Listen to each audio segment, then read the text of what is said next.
भी का जो माहौल है वो रूठने मनाने का है। जी। कांग्रेस रूठ रही है। कांग्रेस को उम्मीद है कि राजद मनाने आएगा। सीटें कांग्रेस को ज्यादा मिलेगी। राजद सीट तैयार इसके लिए होगा या नहीं होगा, ये मेन अंदर खाने की बात है। आरजेडी मानने को तैयार नहीं है, कांग्रेस जिद पर अड़ी हुई है, प्रेमी प्रेमिका वाला हाल है।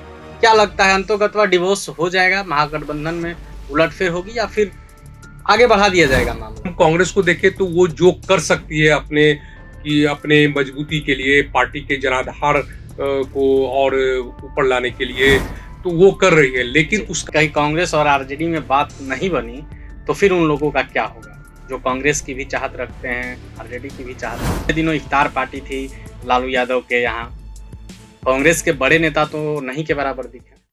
प्रभात खबर में आपका स्वागत है, मैं हूं आपके साथ राजकमल।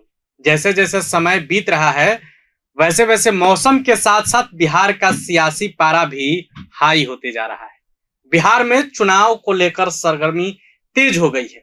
बात चाहे एनडीए की करे या फिर महागठबंधन की, दोनों ओर से पुरजोर तैयारियां शुरू कर दी गई है। इफ्तार में आपको नजारा भी दिखा। लेकिन आज हम एनडीए और महागठबंधन की बात से इतर आज हम बात करेंगे सिर्फ महागठबंधन की। क्या महागठबंधन में सब कुछ ठीक है? कांग्रेस बिहार में कन्हैया और कृष्ण की जोड़ी लॉन्च कर दी है। आरजेडी की तैयारी शुरू ही है। बातचीत करने के लिए हमारे साथ प्रभात खबर के पॉलिटिकल एडिटर मिथिलेश जी हैं। सबसे पहले तो आपका स्वागत है। धन्यवाद। क्या लग रहा है बिहार में जिस तरीके से चर्चाएं चल रही है कि खींचतान का माहौल चल रहा है, इस पर सबसे पहले हम लोग बात करना चाहेंगे कि क्या सचमुच में आरजेडी और कांग्रेस में खींचतान का माहौल है? देखिए राजकमल जी, ये चुनावी मौसम है और अब से 7 महीने के बाद फिर से बिहार विधानसभा का चुनाव होना है। तो अभी का जो माहौल है वो रूठने मनाने का है। कांग्रेस रूठ रही है। कांग्रेस को उम्मीद है कि राजद मनाने आएगा। पिछले चुनाव से हम लोग तुलना करें तो पिछले चुनाव में राजद ये जान लेना जरूरी है, पाठकों को समझना चाहिए कि बिहार में जो इंडिया गठबंधन है उसका सबसे बड़ा दल जो है वो राजद है। तो राजद पिछले चुनाव में भी राजद ने कांग्रेस को 70 सीटें दी थी, मतलब इंडिया गठबंधन के बीच में, और 70 में कांग्रेस 19 सीटों पे जीत हासिल हुई थी कांग्रेस की। कांग्रेस की रणनीति है कि इस बार 70 सीटों से कम सीटें हमें नहीं मिले और अधिक सीटें मिले, नहीं तो कम से कम 70 सीटें जरूर मिले। दूसरी ओर राजद का कहना है कि वो 70 सीटें इस बार वो नहीं दे सकती, इसलिए कि पिछले बार जो 70 सीटें दी गई थी उसमें 19 सीटें ही कांग्रेस जीत पाई और जो करीब 40-41 सीटों का जो नुकसान हुआ वो सीटें उसके चलते उसकी सरकार राजद की नहीं बन पाई और तेजस्वी यादव मुख्यमंत्री नहीं बन पाए। तो ये रसाकसी जो है दोनों पार्टियों के बीच में, ये रूठने मनाने का मैंने कहा इस सिलसिले में है कि सीटें कांग्रेस को ज्यादा मिलेगी, राजद सीट तैयार इसके लिए होगा या नहीं होगा, ये मेन अंदर खाने की बात ये है। लेकिन सबसे बड़ा सवाल है कि आपने जो बताया कि आरजेडी मानने को तैयार नहीं है, कांग्रेस जिद पर अड़ी हुई है, प्रेमी प्रेमिका वाला हाल है। क्या लगता है अंतोगत्वा डिवोर्स हो जाएगा, महागठबंधन में उलटफेर होगी या फिर आगे बढ़ा दिया जाएगा मामला?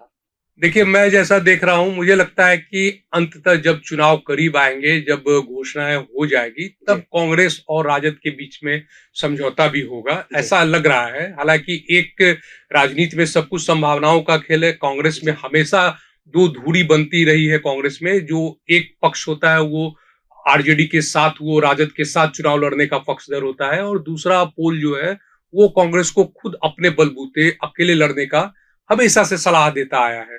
तो फैसला तो करना है राहुल गांधी को, मल्लिकार्जुन खड़गे जो कांग्रेस के राष्ट्रीय अध्यक्ष है, लेकिन मुझे लगता है कि अंततः जब इस पूरे इंडिया गठबंधन के एक तरह से अभिभावक के रूप में लालू प्रसाद की छवि है, और जब लालू प्रसाद की पहल होगी तो कांग्रेस के बड़े लीडर, चूंकि लालू प्रसाद बात करेंगे तो वो सोनिया गांधी से बात करेंगे, राहुल गांधी से बात करेंगे, मल्लिकार्जुन खड़गे से बात करेंगे, तो लगता है कि अंततः सीटों की संख्या कुछ कम बेसी हो लेकिन उसपे समझौता हो जाएगा। ऐसे दूसरा पक्ष जो प्रबल संभावना, मतलब वो पूरा दावा वो जोड़ लगा रही है कि कांग्रेस अगर अकेले चलेगी तो भी कम से कम कुछ सीटें, प्रतिष्ठा वाली सीटें वो जीत जाएगी। तो आने वाले समय में इंतजार करना होगा कि कांग्रेस का रुख क्या होता है। बिहार में बिहार कांग्रेस की बात करें तो पिछले 1 महीने के अंदर काफी कुछ बदलाव हुए हैं। जिस कन्हैया का वनवास हुआ था, यानी कि बिहार से उनको वर्षों दूर रखा गया, 2025 चुनाव के आते ही कन्हैया कुमार को बिहार में भेज दिया गया। क्या लग रहा है इससे आरजेडी को कितना वो होगा, खींचतान का माहौल बनेगा, कांग्रेस को कितना फायदा होगा बिहार में इससे? देखिए, कांग्रेस ने जो रणनीति अपनाई है, अभी आपने देखा कि बिहार में नए प्रदेश अध्यक्ष को भी बदला, नए बनाए गए जो पहले अखिलेश प्रसाद सिंह जो थे उनको हटाया गया, नए प्रभारी आए, दक्षिण के कृष्णा अल्लावरू जो यूथ कांग्रेस के वो जी। रहे हैं उनको लाया गया और फिर कन्हैया कुमार को भी उतारा गया। तो पार्टी के रूप में हम कांग्रेस को देखें तो वो जो कर सकती है अपने मजबूती के लिए, पार्टी के जनाधार को और ऊपर लाने के लिए, तो वो कर रही है। लेकिन उसका फायदा कितना दिखेगा, कन्हैया कुमार कितना युवाओं को जोड़ पाएंगे, कितना वो कर पाएंगे, ये तो समय बताएगा। लेकिन पार्टी की कोशिश है, पार्टी कर रही है। हालांकि ये निश्चित रूप से राजद को एक्सेप्टेबल नहीं होगा, इसलिए कि यूथ नेता के रूप में तेजस्वी यादव की छवि पार्टी ने बनाई है, राजद ने बनाई है, और उनकी कोशिश है कि वो युवाओं के नेता के रूप में उभरे। तो एक तरफ कांग्रेस कन्हैया कुमार को आगे बढ़ाएगी, तो हो सकता है कि कहीं ना कहीं आगे एक दूसरे के ईगो क्लैश का भी मामला होगा। एक मुद्दा है जिस पर लगभग लोग बात करने से बच रहे हैं। मुद्दा है कि महागठबंधन में अभी लगभग 6 पार्टियां हैं, वीआईपी, कांग्रेस, आरजेडी और लेफ्ट की 3 पार्टियां। लगभग महागठबंधन के जो वोटर्स हैं वो पिछड़े हैं, अति पिछड़े हैं, मुसलमान हैं।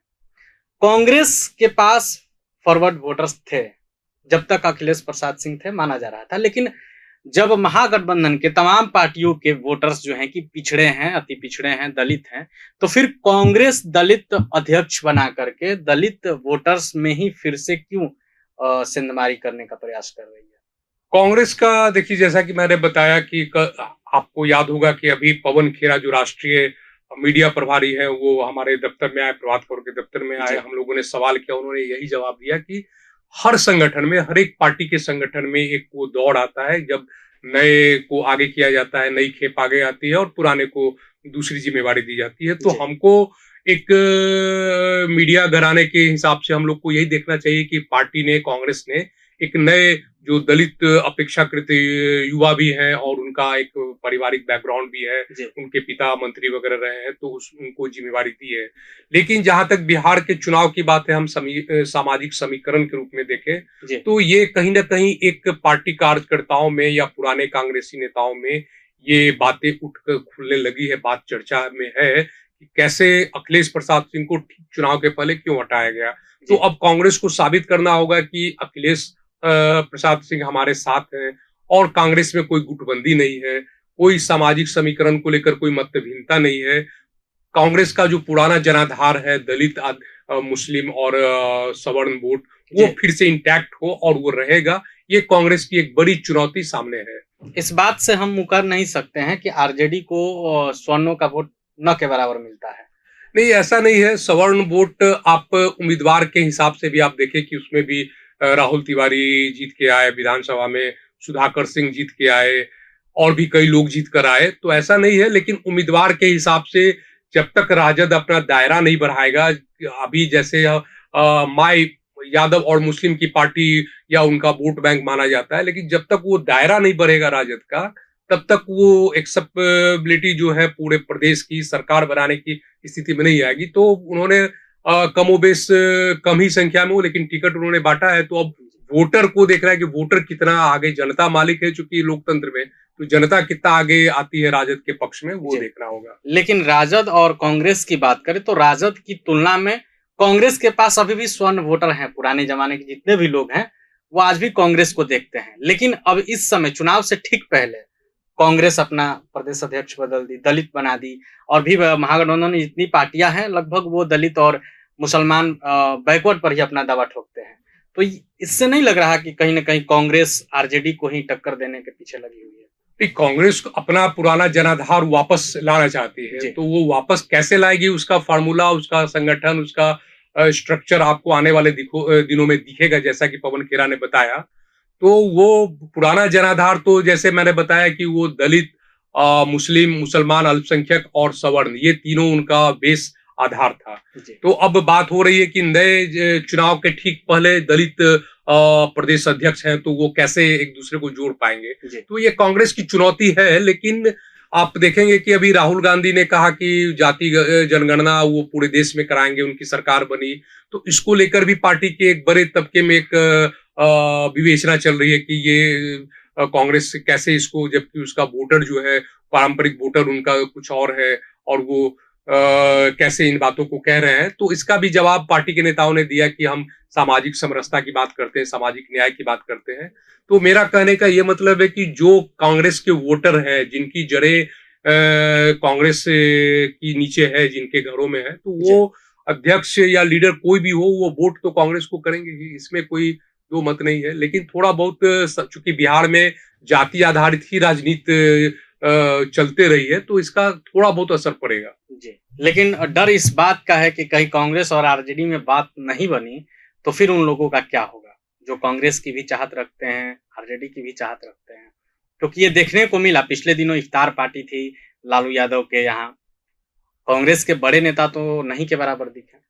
नहीं, जैसा मैंने पहले बताया कि ये रूठने मनाने का समय है, तो पॉलिटिकल चीजों में, लोकतंत्र में, राजनीति में ऐसा ही रूठा जाता है। फिर आगे और भी कई अवसर आएंगे जब वो एक दूसरे को मनाएंगे या मौका आएगा एक दूसरे से मिलने का। और कांग्रेस के जो बड़े नेता हैं वो कह भी रहे हैं कि समय आने पे दिखेगा सब कुछ। तो इफ्तार, ये सही बात है कि इफ्तार पार्टी में कांग्रेस के बड़े लीडर जो पटना में रहते हुए नहीं गए, तो एक मैसेज एक गया। तो कांग्रेस का भी एक बेस वोट अल्पसंख्यकों के बीच में रहा है। लेकिन जो चुनाव जब आएगा, तो जो भी वोट है वो दो ही पोल में बटेंगे, एक एनडीए का होगा और एक महागठबंधन का होगा। तो जो महागठबंधन के पक्ष वाले वोटर हैं, जो एनडीए के विपक्ष वाले हैं, वो लीडर कोई भी हो, पार्टी कोई भी हो, वोट एक ही वो इधर ही करेंगे। फिर जैसे एनडीए के पक्ष वाले वोटर हैं, लीडर कोई भी हो, पार्टियां कोई भी हो, उसमें उधर ही तो वोटर तो बट जाएगा। वो चाहे लीडर का असर उस समय फर्क ज्यादा नहीं दिखता। और कहीं ऐसा ना हो कि रूठने वाले रूठा रह जाए और मनाने वाला मनाए ही नहीं, कहीं देर हो जाए। ये संभव है, राजनीति में बिल्कुल संभव है। और एक बार ऐसा हुआ भी है कि कांग्रेस चुनाव में अकेले गई, फिर बाद में उन दोनों का समझौता हुआ। ये भी संभव है कि कांग्रेस में जो दूसरा तबका है, वो उनकी बात पार्टी के जो आला कमान है, लीडर है, वो मान जाए कि कांग्रेस अकेले मैदान में जाए। वो भी हो सकता है, वो भी संभव है। क्योंकि पिछले दिनों देखा गया कि एनडीए के नेता हैं चिराग पासवान, उनके यहाँ भी इफ्तार पार्टी थी। लगभग एनडीए के जितने बड़े नेता थे खुद मुख्यमंत्री तक पहुंचे। और वहीं दूसरे घराने में महागठबंधन के साइड लालू यादव के तरफ से अब्दुल बारी सिद्दीकी इफ्तार पार्टी का आयोजन किए थे, कांग्रेस नहीं गई, कांग्रेस के बड़े नेता लगभग नहीं गए। तो कहीं ऐसा ना हो जाए कि ये रूठने मनाने के दौर में एक रूठे रह जाए और एक मनाए ही नहीं। देखिए, मैंने बताया कि राजनीति संभावनाओं का खेल है। तो कांग्रेस में जो दो पोल चल रही है, दूसरे पोल अगर हावी होते हैं पोल वाले लोग, तो हो सकता है कि कांग्रेस अकेले भी चुनाव मैदान में जाए। अकेले भी कांग्रेस को खोने के लिए बिहार में कुछ नहीं है, उसके पास 19 विधायक है। अगर वो अकेले भी लड़ती है तो कमोबेश उसका दावा है कि हम उतनी सीटें वो ले ही आएंगे। तो अभी सरकार बनाने की स्थिति में कांग्रेस है नहीं, तो कांग्रेस ये रिस्क ले सकती है कि वो अकेले चुनाव मैदान में जाए। तो अकेले जाने पे ये होगा कि उनके पास अधिक से अधिक उम्मीदवार होंगे और अधिक से अधिक सामाजिक समीकरण को वो तरजीह दे सकते हैं, युवाओं को, दलित को, अल्पसंख्यकों को, सवर्णों को। तो ये एक फायदा कांग्रेस को। हमारे बातचीत का अंतिम निष्कर्ष यही निकला कि कांग्रेस के पास खोने को कुछ नहीं है। आपने प्रभात खबर के पॉलिटिकल एडिटर मिथिलेश जी से सब कुछ A to Z एकदम आसान भाषा में समझा और अंत में ये भी समझ लिया कि कांग्रेस के पास खोने को कुछ भी नहीं है। ताला वही अपने घर में लगाते हैं जिनको खोने का डर होता है, वरना देखिए ना, सड़कों के किनारे लोग आराम से चैन की नींद सोते हैं। फिलहाल आप बने रहे प्रभात खबर के साथ। आपको ये खबर कैसी लगी, आप अपना राय कमेंट बॉक्स में रख सकते हैं। आगे फिर हम अगले शो में बिहार की राजनीति से जुड़ी और भी कहानियां सुनाएंगे। बने रहे प्रभात खबर के साथ। शुक्रिया। प्रभातखबर.com, विश्वास वही, रफ्तार नहीं।